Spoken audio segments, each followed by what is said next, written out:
Hey, this is Sophia Ruiz, and today we'll be mapping acne on the 15-minute matrix.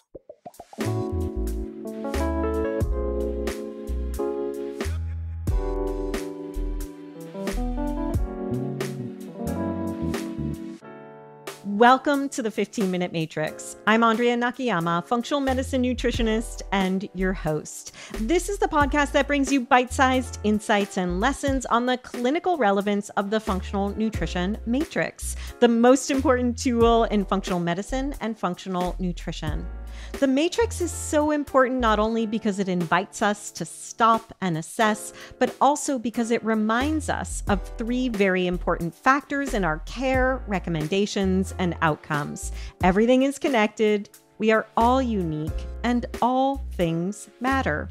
Be sure to head over to this episode's show notes at 15minutematrix.com if you'd like to see today's topic mapped on a downloadable matrix to remind you of these critical aspects of care.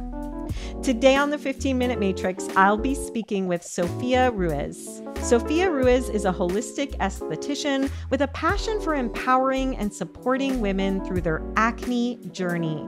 Through a combination of education on holistic healing, integrative evidence-based skincare regimes, and her small batch holistic skincare, she's been able to help dozens of women clear their skin for good.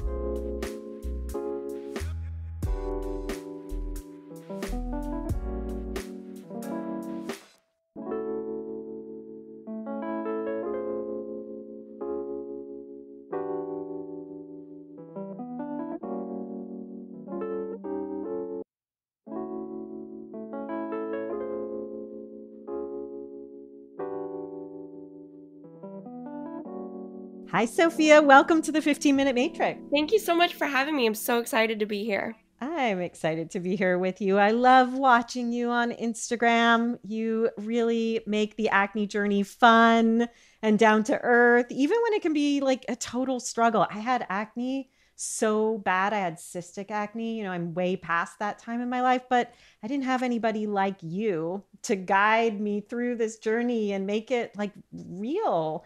Can you just start us out, Sophia, by helping us to understand how you define acne and what it is to your clients and your audience? Yeah, so acne is really on a spectrum, which is really crazy. It can range from having just like bumps on your skin that aren't inflamed, which we refer to as comedonal acne, which is just comedones that aren't inflamed. That can be like blackheads and whiteheads. And then we have what's called pustular or papular acne, which is when you get those kind of inflamed pimples with maybe like a little pus in them. It's so gross, but Yeah. that's like mild to moderate, and then you can go all the way to cystic and like even globular acne. Cystic acne is those deep ones that you get under the skin. Sometimes you can have cysts with rosacea, which is just redness, and so it really just it's a whole spectrum. So it can be, the definition is really broad, but you can Mhm. address all different kinds of acne. Yeah, it's so interesting to think back about my own history. I now have a Hashimoto's diagnosis. I'm in my mid 50s, but I look back at my teenage years, my early 20s, how much stress I was under and how much stress I put myself under as a type A person, and then Yeah. how that manifested in my skin. And when I look back at my family history, nobody before me seemed to have the kind of acne I had. Where do you see for your clients and audience that history or ancestry or, predisposition to acne land? Sure. Yeah, I think it primarily, acne can be epigenetic, which, is it can be caused just purely by environmental factors without a genetic predisposition. But I would say where the genetic predisposition comes in is through the hormone kind of tendencies.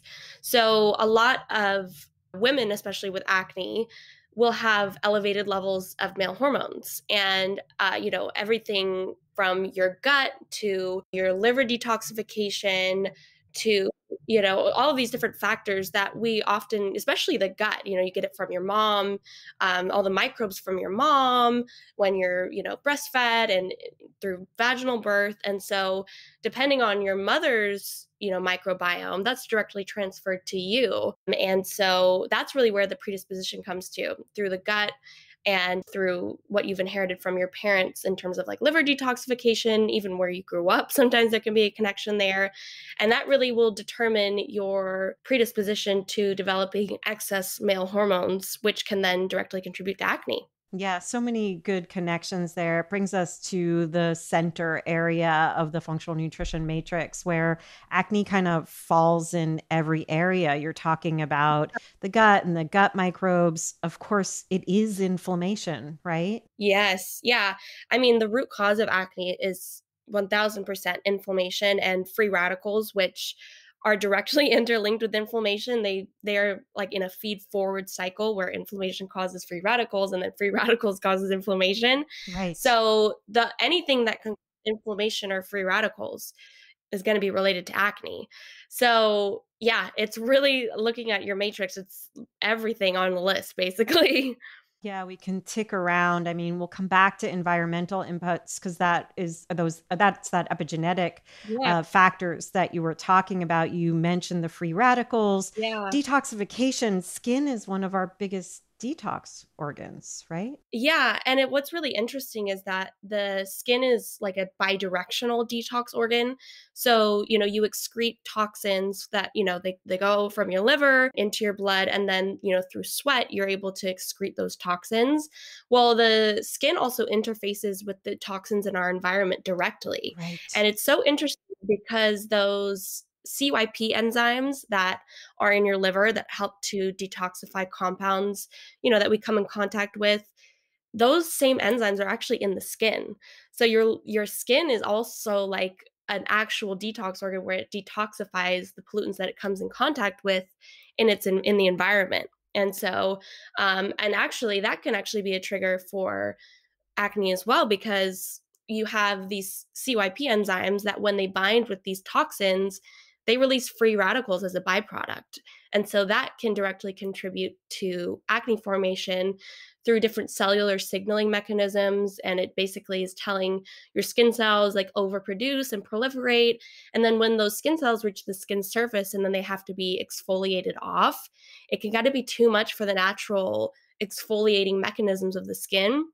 So then you get all these dead skin cells that accumulate on your skin, and that's when you get pore clogs. And so it's really interesting. It's like, yes, it detoxifies the inside, but it also has its own detox mechanisms that when it's overloaded, it can actually contribute to acne, which I think is so fascinating. Yeah, it's just really fascinating to listen to you, Sophia, because I'm just struck by how responsible we feel when we have acne and how hard we work at it. And we may be doing all the wrong things. It's really one of the biggest signs that there's something more going on in the body. And I want to get to that in terms of what we do to our skin and also what we're putting in our body. There's nutrients that I had to learn along the way before I Yeah. was a nutritionist that support skin health. There's environmental factors that we're exposed to, that we're breathing. Can you just bring us into your approach to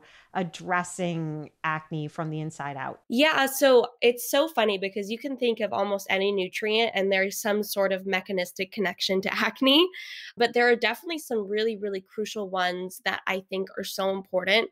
Magnesium is definitely one of them. Magnesium is so amazing because the way that I view acne is we have all of these organ systems in our body that when we have one that's not functioning properly, it can then, kind of dismantle the balance that then facilitates clear skin. And so Hmm. magnesium is one of those minerals, one of those nutrients that just targets pretty much all of the different organ systems that are related to acne. It supports the nervous system to help us maintain healthy stress levels. It's great for the kidneys and reducing the effects of angiotensin 2, which is it's a hormone that basically is increased in response to different mineral balances, and that can have direct inflammatory effects on the skin. And so, it supports the nervous system, the kidneys. it supports just basically the inflammatory defense as a whole. Mhm. And then the other really interesting thing about it is that it activates vitamin D3. So to turn vitamin D3 into its active form, you need magnesium, and that allows you to fight bacteria on the skin. It contributes to reduced sebum output, really balancing out the sebum levels. And so magnesium is one of those core things that if you have acne, pretty much everyone, it's like 70, I think it was like 75% of the population is deficient in magnesium. Yeah, signature Yeah, mineral. We all need it, we right? all Yeah, need it. in some form. Yeah, exactly. And so magnesium is really one of those things. And vitamin D3, obviously we need the sun. And, that means you need to get a little bit of sun exposure without sunscreen safely, without burning. And then, people who are in kind of more northern climates can potentially look into supplementation with a naturally derived vitamin D3. And so those two are definitely the core ones. And then vitamin A is really interesting too, because it is the precursor to immunoglobulin A, which has antimicrobial effects on the gut to reduce pathogenic microbe overgrowth, which can have an inflammatory effect on the skin. But then it also increases immunoglobulin A in the skin, which helps to fight bacteria overgrowth in the skin. So those three ones are definitely one of my top three. Obviously there's so many, and all of them Yeah. have benefits on the skin, but those are definitely some of my top three. I love it. I think what you listed is so important. And vitamin A is sort of at the root of some of the more toxic skincare remedies that are used, right? They are like high dose. Accutane is like a derivative of vitamin A. Do I have that right? Yeah, it's an analog kind of similar compound. Yeah. Yeah, it acts on the same receptors as vitamin A. Yeah. Right. Yeah. And that's what I did back in the day, twice Yeah. actually, went on Accutane. And when my son was asking me to go on it, I was like, nope, we got some other solutions Yeah. here. So Yeah. if we stick on the right side of the matrix and we're kind of in the realm of nutrition here, we're talking about important nutrients, but I want to also talk about hydration Yeah. because you talked about the kidneys, you talked about detoxification. It seems like it's an important factor, but I'd love to hear your thoughts on it. And then also, if there's foods we should think about removing from the diet that help with clearing up the skin. For sure. Yeah. So hydration, I think, is really interesting to talk about. You touched on some of the mechanisms, detoxification and the kidneys. Hydration, as in like osmotic volume, like the volume of hydration in the cell, can actually, when it gets too low, can actually contribute to cortisol. There was a study that showed that runners who are hydrated have lower cortisol levels than runners who are dehydrated. And so it's interesting how hydration can kind of directly play into our nervous system health, which is related to acne. And when it comes to the direct effects on the skin, hydration is really, really essential. And obviously, when we're talking about hydration in the skin, it does come from how much water we drink internally. But then it's also about sealing in the hydration on the skin and preventing it from evaporating out, which is called transepidermal water loss. And that Mm. skin barrier is broken down. And so we have to really nourish our skin barrier to maintain that hydration in the skin that we're getting from the inside. But what that hydration does is it really contributes to our natural exfoliation mechanisms. So there's a little enzyme in our skin that helps our skin to basically slough off these dead skin cells through a process called desquamation. And that enzyme doesn't function without water. So you need water for exfoliation naturally.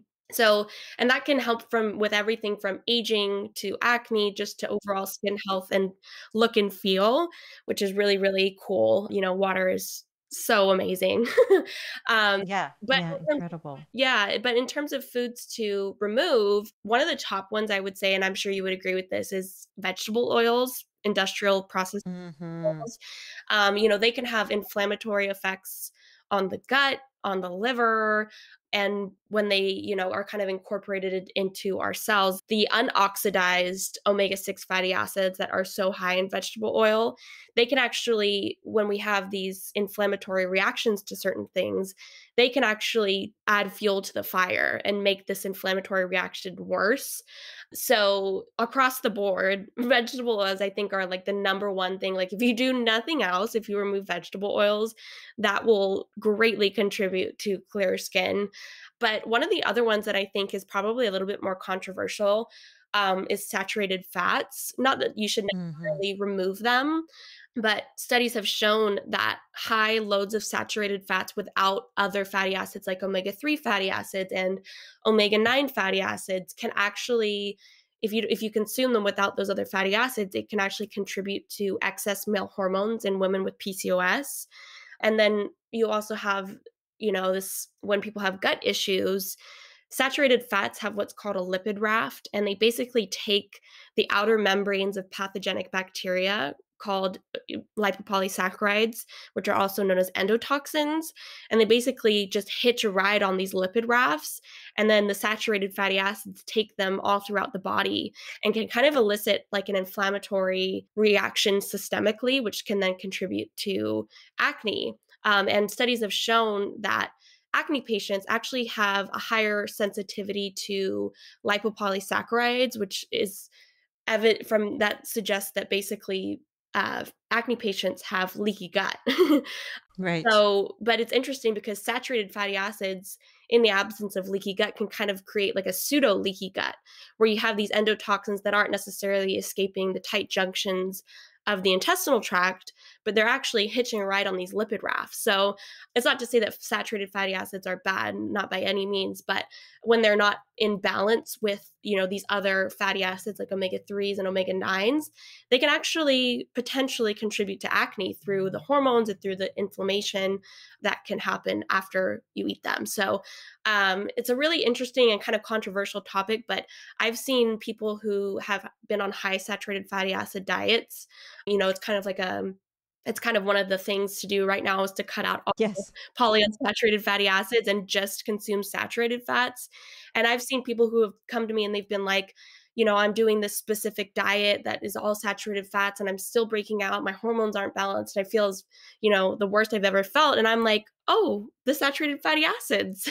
And they remove Right. them. And next thing you know, with the right skincare, they're like 1,000 times better. So yeah, those are definitely two things that I would say I've seen have been a big factor. Yeah, so important. And I want to get to skincare, but there's so many things you're talking about, Sophia, that are so important. And I think this really speaks to the fact that one size does not fit Oh, all. for sure. Taking a functional approach and really understanding for people that when they adopt a diet that isn't necessarily for their own health, but for some theory or some goal that they're trying to achieve that doesn't have to do with their body, can really cause havoc. And this is where we have to get out of dogma and dietary theory and into the needs of the individual, which you're speaking to beautifully.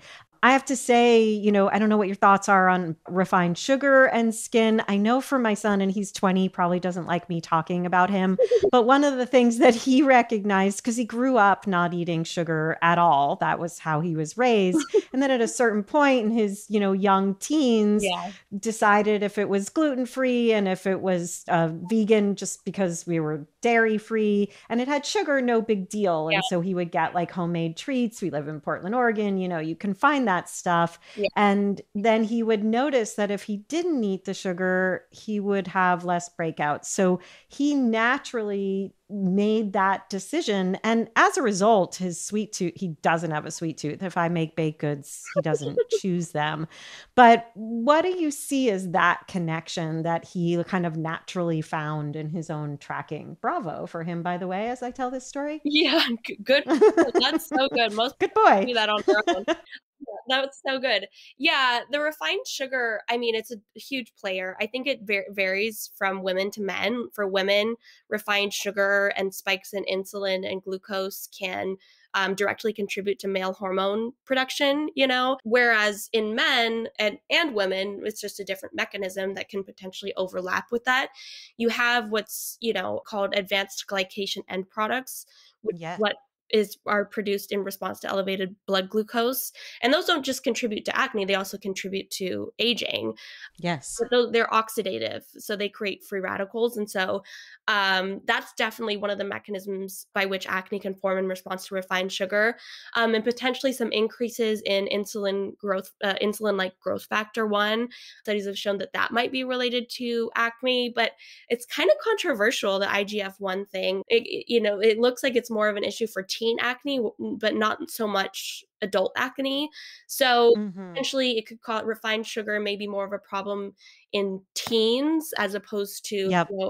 as you get a little bit older. But at the same time, for women, you have that hormone component that exists, throughout your whole life. So yeah, that's definitely it varies from male to female, but overall, refined sugar, whether it's acne or aging, just is a it's a no-no. Yes. Yeah, exactly. Mhm. One more thing before we get to skincare is Yeah. stress, because that was a huge trigger for me. This probably relates back to the nervous system and the hormones, like you're talking about. But for me, the stressors of, big transitions in my life, Yeah. how hard I worked in school, that's where it always flared the most. Mm. Is that what you're going to lead back? Are you going to lead us back to hormones there for what's happening with the cortisol and the connection to the sex hormones? Yeah, so I mean, there's a bunch of different connections there. One of them is the hormones. Stress can increase DHEA and can potentially contribute to other male hormone increases in women. But one of the other interesting mechanisms by which stress can lead to acne is cortisol can actually downregulate our ability to fight bacteria. And so I've seen especially with women with chronic stress, they have a really hard time keeping bacteria in check on their skin. And so that's when I oftentimes will introduce an antimicrobial, because you can have the skin in a perfect, the pH is balanced and everything's, it's getting supplied with all of the things that it needs to facilitate clear skin, but they just can't keep their bacteria in check. And that can be because of stress, just because it stops your skin from being able to control the bacteria. And so that's one of the mechanisms by which it can lead to acne. And then it can also induce a state of, especially chronic stress, induce a state of glucocorticoid resistance, which is when your cortisol receptors start shutting off because of how much cortisol is coming at them. And then eventually that will interfere with your ability to downregulate inflammation, because cortisol is a powerful anti-inflammatory. Obviously it's also a stress hormone, but it's a powerful anti-inflammatory. That's why people with eczema get cortisone creams, because it helps to control the inflammation. So if you can't keep inflammation in check, that's when we can get acne again, and along with a host of other things. So over time, we don't really know when stress can get us to that point, and at what point then you begin to recover after stress levels have normalized.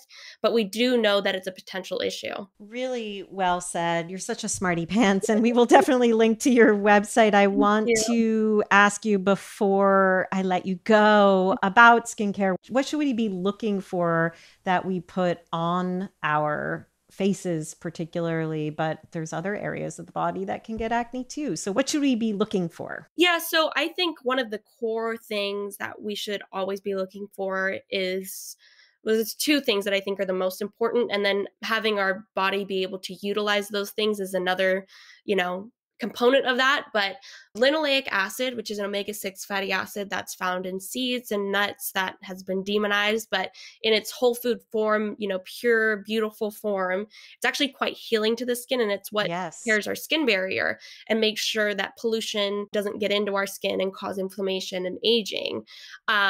So linoleic acid is the direct precursor to ceramides, which are what make up our skin barrier. So I would say linoleic acid in its true unoxidized beautiful form is super healing to the skin all over the body.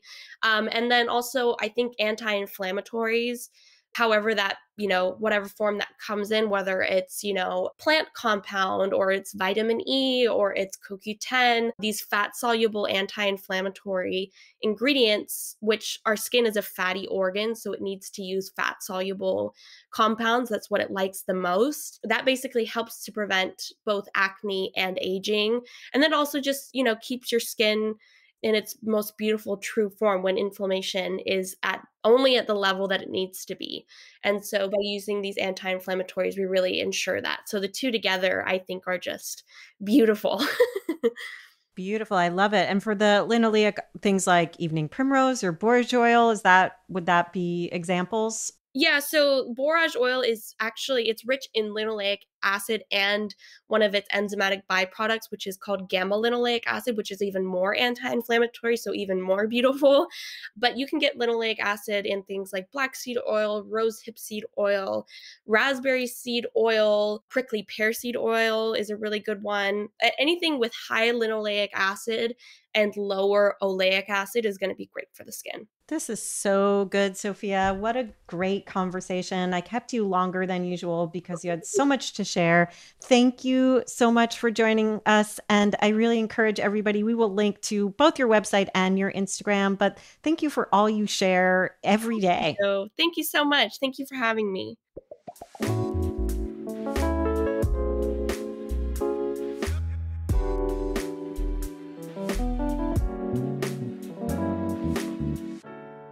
The 15-Minute Matrix is brought to you by me, Andrea Nakayama, and the Functional Nutrition Alliance. Check out the latest in functional nutrition at functionalnutritionlab.com/blog. The 15-Minute Matrix is produced, mixed, and edited by Rowan Bradley with production support from Natalie Merrill and the team at the Functional Nutrition Alliance. You can find episodes on all kinds of topics with more incredible guests at our podcast website, 15minutematrix.com.